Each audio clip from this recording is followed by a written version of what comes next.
E aí, gente? A primeira aula do segundo bimestre. A gente vai entrar aqui numa parte de biogeografia, tá? A gente vai estudar bastante biogeografia no segundo bimestre.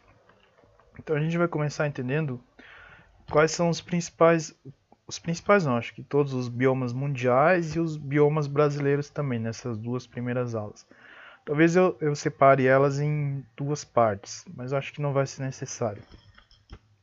Então vamos começar com os biomas mundiais. A apostila LDI ele começa assim, né? Ó, os ambientes da Terra. Você já pensou por que as regiões do planeta são tão diferentes?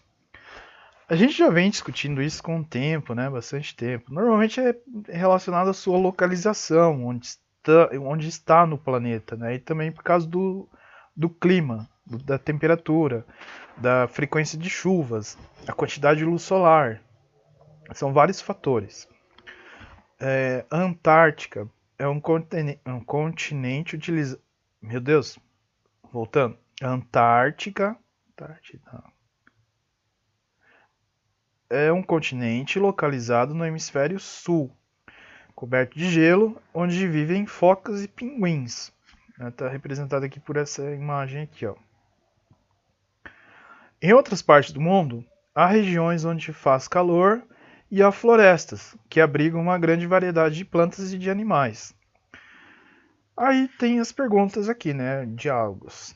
Quais são os diferentes tipos de ambientes representados nas imagens? Bom, a gente tem um ambiente glacial, né? Um ambiente dos polos, onde tem bastante gelo, se bem que nessa imagem aqui não está aparecendo muito gelo.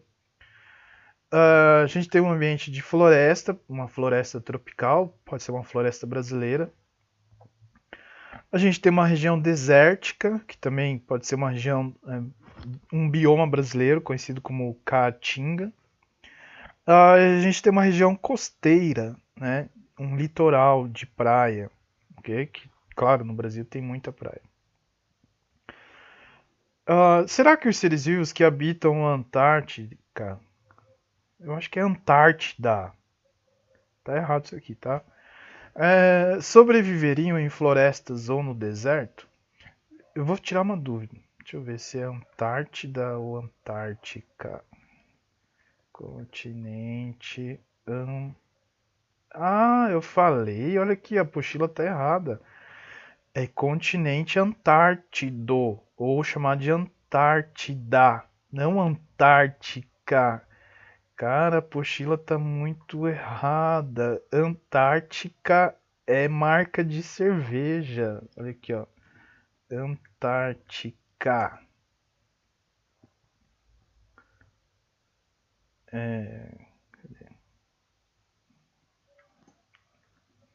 Cerveja. Viu?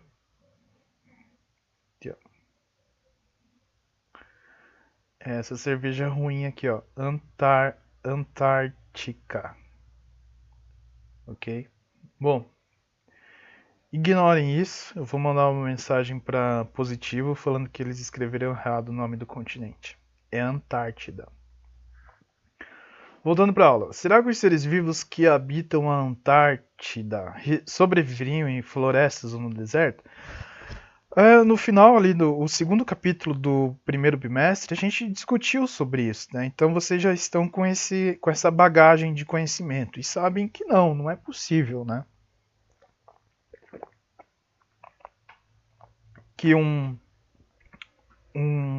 animal que vive num local frio, gelo, ele nunca vai conseguir viver numa floresta ou numa área desértica ou num litoral, né, que tem uma temperatura mais alta. Porque ele tem ali o seu habitat, o seu nicho ecológico, tá? O habitat, lembra, é onde ele mora, o endereço, né? O nicho ecológico é o que ele faz, é o seu trabalho no seu endereço. É onde ele pega a comida dele, onde ele encontra a alimentação dele, é onde ele encontra as condições para procriar, né, para reproduzir sua espécie, é onde ele encontra proteção para sobreviver, enfim. É ali onde ele está inserido. Né? Então não é possível para um animal que vive num continente gelado, né, em condições bastante frias, e sobreviver em outro tipo de habitat. Então, os objetivos do segundo bimestre, né, com esse LDI aí, ó. Primeiro, identificar os biomas da Terra e do Brasil com base em fatores abióticos e bióticos. É o que a gente vai fazer nessas duas primeiras aulas. Segundo, associar a teoria da deriva continental à distribuição das espécies no planeta. Deriva continental, olha só, vocês estudam isso aqui em geografia, né? Estudaram ou estudam. Por isso que eu falei que aqui o objetivo é a gente estudar biogeografia. Deriva continental, lembrem-se, existiam os continentes. Antes os continentes eram todos juntos, tá? Eles ficavam todos agrupados. Era chamado de Pangeia. Com o tempo houve a separação dos continentes, né? E o que a gente encontra hoje é assim, mais ou menos assim. Só que essa separação aqui, ela não parou, tá? Os continentes ainda, eles se locomovem. Bom, vocês sabem disso, a gente teve uma aula aqui no final do primeiro bimestre falando sobre os fenômenos naturais que ocorrem no planeta Terra. Terremoto, por exemplo, ele só ocorre por causa do que as placas tectônicas elas se locomovem ainda, né? Então, o que está acontecendo atualmente no globo terrestre? Nós aqui na América do Sul estamos indo para a esquerda, enquanto que a África, a Europa aqui está indo para a direita, aqui, tá? Nesse sentido, né? Então eles estão se afastando. Então vai chegar um dia, mas só que isso aqui vai demorar milhões de anos, ninguém mais vai estar vivo, que a América do Sul vai se encontrar com a Ásia, lá do outro lado, ok? Mas isso vai demorar muito, muito tempo, né? Ó, aqui nesse mapa aqui a gente consegue ver melhor. Então vai chegar um momento onde aqui, ó, América do Norte, América do Sul, eles vão estar muito próximos aqui, ó, da Ásia aqui e também aqui da Oceania aqui embaixo, ok? Só que isso vai levar milhões e milhões de anos. Mas está assim se movendo, tá? Nós estamos nos movendo para lá e a Europa, a África está se movendo para lá. Outro objetivo, justificar o formato das costas brasileiras e africana, relacionando a teoria da deriva continental. Então, se você olhar aqui, ó aqui nesse, onde está aqui ó, Laurasi e Gondwana, aqui a gente pode ver a América do Sul, ó, South America e a África, né? Então a costa brasileira era junto aqui com a costa africana. E aí eles se separaram. Então por isso que a costa brasileira é igual um quebra-cabeça, se encaixa direitinho aqui na costa africana. Identificar as causas da formação de terremotos, tsunamis e vulcões e descrevê-las, relacionando a raridade desses fenômenos no Brasil. Por que isso não acontece muito no Brasil? Porque a gente está bem em cima de uma placa tectônica que é bem grande, tá? A borda da placa tectônica ela está bem aqui no meio do Oceano Atlântico. Acho que eu mostrei isso para vocês. Mas vocês também estudam isso em geografia, né? Beleza? Então vamos lá. Biomas. Um ambiente tem fatores bióticos, que são os seres vivos, e fatores abióticos, que são os elementos não vivos, como a gente estudou no final do primeiro bimestre. Quais são esses fatores abióticos? Vários. Podem ser, por exemplo, água, a luz do sol, temperatura, as rochas, né, que constituem ali o solo, o ambiente, umidade, salinidade da água, se a água é mais salgada ou menos salgada, ok? E os fatores bióticos, que são os seres vivos, todos os tipos de seres vivos, né? Então, ó, o ambiente ele tem fatores bióticos e abióticos, os quais compõem os ecossistemas da Terra. Os biomas, eles são agrupamentos de ecossistemas com características semelhantes, distribuídos nas diferentes regiões do planeta. Então, o que é um bioma? O bioma é um agrupamento, tá? É um aglomerado de ecossistemas que possui características semelhantes entre eles, características semelhantes entre os ecossistemas, ok? E esses biomas eles são distribuídos no nosso planeta, nas mais diferentes regiões do nosso planeta. Então, normalmente a gente tem esses mapas aqui, ó, com essas diferentes cores, né? Esse mapa que eu trouxe, ele não apresenta aqui a legenda, o que representa cada um aqui, mas um mais para frente vai ter. Essas cores diferentes aqui representam os biomas mundiais, tá? Bom, um ambiente desértico, por exemplo, é influenciado pelo clima quente e seco e pelo solo pobre em nutrientes, né? O deserto, ó, solo pobre em nutrientes porque tem muita areia, tá? É um clima quente, seco, não tem muita água, não tem muita árvore. Esses fatores abióticos influenciam diretamente o habitat e o nicho ecológico dos seres vivos. Quais são os fatores abióticos do deserto? Temperatura, o ar, a areia, as rochas, né, o solo, ok? Então, olha só, os fatores abióticos influenciam diretamente o habitat e o nicho ecológico dos seres vivos. Isso não acontece só no deserto, isso acontece em todos os ecossistemas. Ou seja, água é um fator abiótico. Deserto, quase não tem água. Floresta tropical, tem muita água.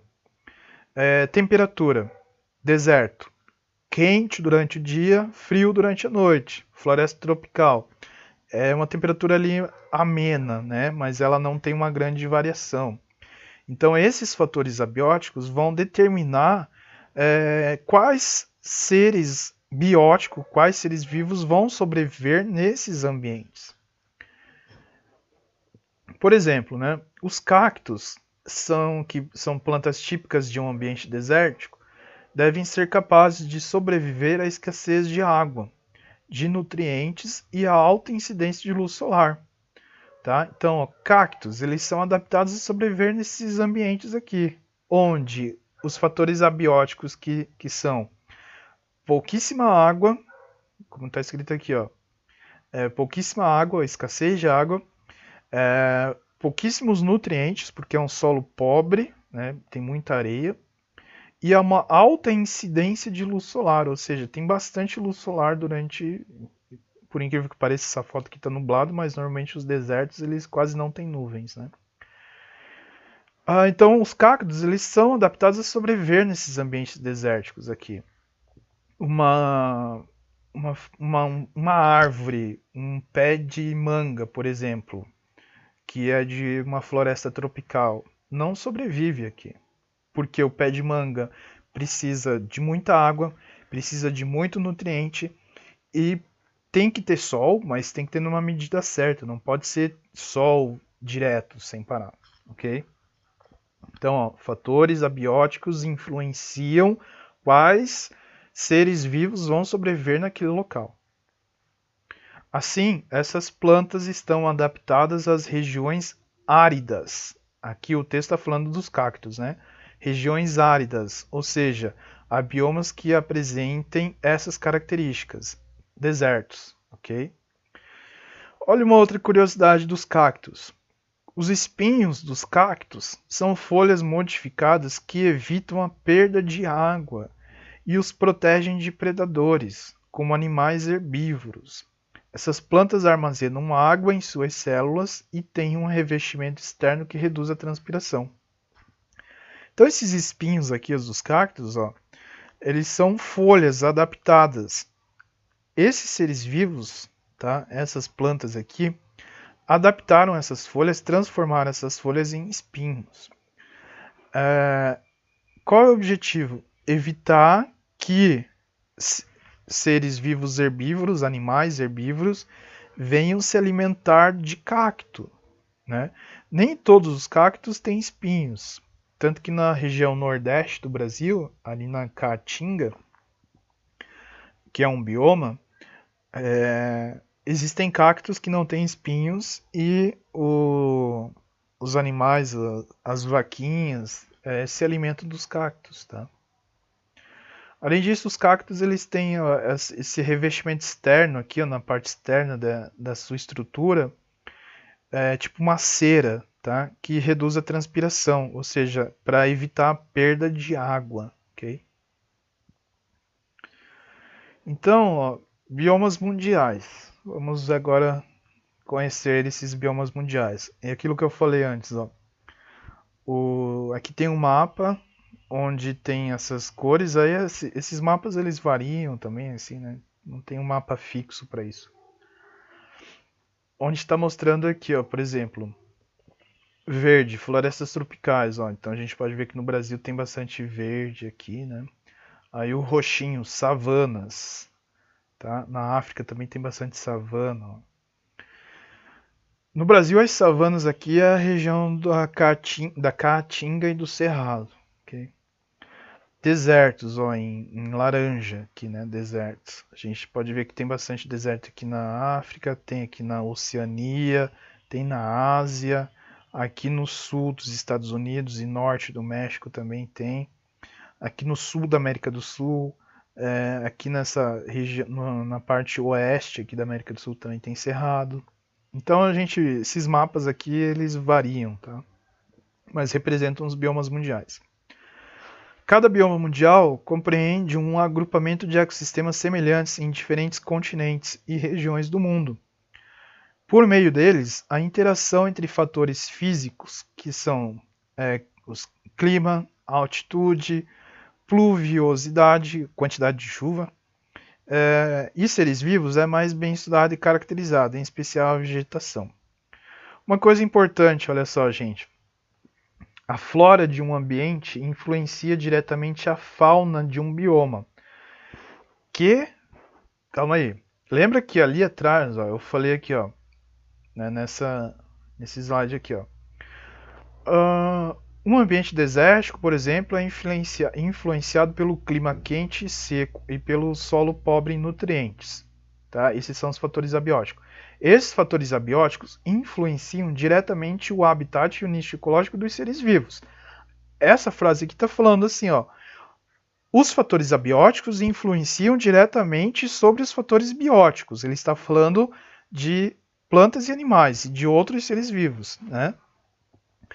E como eu falei para vocês, isso não é só na região desértica, tá? Isso aqui é em todas as regiões do mundo, né? Se a gente pegar aqui, ó, seja numa região super fria, seja numa região desértica, seja numa região de floresta tropical, os fatores abióticos, eles vão determinar quais seres vivos vão sobreviver ali. OK? Agora uma outra informação, ó. A flora. Flora está relacionada à vegetação. A flora de um ambiente influencia diretamente a fauna de um bioma. A fauna está relacionado aos animais, tá? É por isso que os biomas mundiais se referem, em muitos casos, ao tipo de vegetação predominante nesses ecossistemas. Então observem bem, se eu tenho uma flora, uma vegetação de uma floresta tropical bem rica, com bastante árvores, bastante verde. E para comparar aqui, ó, eu tenho uma flora de um bioma desértico, de um ecossistema desértico, onde eu tenho bastante cactos, arbustos, tem bastante espinho, né? Vocês acham que esse sagui aqui, ó, conseguiria sobreviver aqui nessa região desértica, que tem cactos, com muitos espinhos, esses pequenos arbustos aqui com muitos espinhos? Não, porque sagui, olha só, eles vivem em árvores, né? Como é que ele ia subir um negócio cheio de espinho? Esses arbustos pequenininhos aqui. O sagui não estaria protegido, né? O sagui seria uma presa fácil para outros predadores. Outra coisa, o sagui não teria o seu alimento. O sagui se alimenta de frutas. Onde o sagui consegue essas frutas? Aqui, na floresta tropical, nessas palmeiras, né? Nessas árvores frutíferas, ok? Agora, olha só, uma lhama, tá? É um animal de regiões desérticas que se alimenta de capim, assim. E vive nessas regiões desérticas abertas aqui. Essa lhama aqui, ela até poderia sobreviver aqui nessa floresta tropical, né? Ela conseguiria se alimentar, comer seu capim ali e tal. Só que essa lhama, se ela vivesse aqui nessa floresta tropical, ela também seria uma presa muito fácil para os outros animais que vivem aqui. Alguns tipos de onças, né, de predadores aqui maiores, jacarés, por exemplo, ok? Nesse habitat aqui, ó, nessa região desértica aqui, a lhama ela não tem predador, tá? Ela tem poucos predadores aqui, então ela consegue sobreviver tranquilamente aqui, comendo capim e tal, né? Não tem muita diversidade, mas ela é adaptada a sobreviver nesse local. Essa é a chave, a adaptação, tá? Então, ó, quem determina quem vive aqui não é tipo, os animais vão determinar o tipo de vegetais que vivem aqui. Não. É a vegetação que vai determinar quais são os animais que vivem ali. Tá? Ó, a flora de um ambiente influencia diretamente a fauna de um bioma. E é por isso que os biomas mundiais se referem, em muitos casos, ao tipo de vegetação predominante nesses ecossistemas. Então, quando a gente está falando de bioma, a gente está falando prioritariamente da vegetação, da flora, tá? O tipo de flora. Porque a consequência daí depois é os animais, a fauna sobreviver aqui. Bom, para a gente começar a estudar quais são os biomas mundiais, eu vou parar essa aula aqui e vou fazer uma segunda parte da aula, beleza?